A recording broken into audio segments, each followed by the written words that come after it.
Okay, so Jason at Engineering Explained had a really nice video on continuously variable transmissions and why we should operate at max power.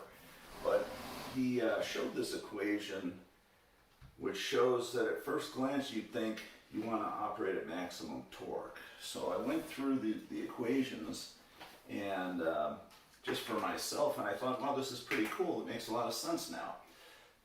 So if you start at the motor and you say you've got some torque at an RPM, after you go through the transmission, some gear reduction here, or gear ratio, but you are reducing the speed. So your torque increases by the gear ratio, but the speeding decreases by the gear ratio. You go through the final drive and you get the same effect. And so you get this equation for the torque at the wheel. And now you say, what's the force at the wheel? Well, the torque at the wheel is the force at the wheel times the radius of the wheel. So you get this equation here, which says the force at the wheel is equal to the torque of the motor times the gear ratio times the final drive divided by the radius of the wheel. Well, all this stuff is fixed. If you fix the gear ratio and the final drive and the radius of the wheel, increasing the torque at the motor increases your force at the wheel. And to get the most acceleration, you want to maximize the force, F equals ma.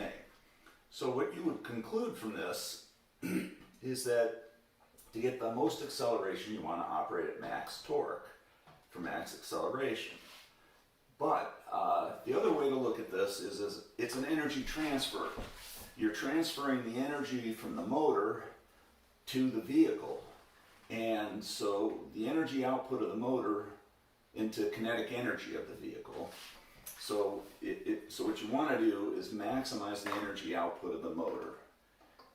The energy output of the motor is your power times time. So what this tells you is you want to maximize your power. You want to operate at max power. So which of these is right? Something's got to be missing here. And so he has the example of 2008 Z06, and you can use actually any motor here. You're going to get the same result. But here's what's missing from this equation. If you're going to operate at max power for this engine, if you're going to set the gear ratio to operate at max power, it's going to be 4,800 over 6,500 because that's the ratio of where you're at max power to max torque times the gear ratio at max power. Another way to say this is if you want to operate at max power, you're going to operate at a slightly different gear ratio than at max torque. And this just sets one gear ratio, this equation. So if you use this equation then, the same equation, because this equation is right, it's only the conclusion that's wrong, and you say, what's the force on the wheel for max torque? You enter the gear ratio, and the torque is 475 foot-pounds at whatever gear ratio you need to get it there. But now, if you're going to operate at max power, you're going to use a slightly different gear ratio. It's going to be divided by that ratio there.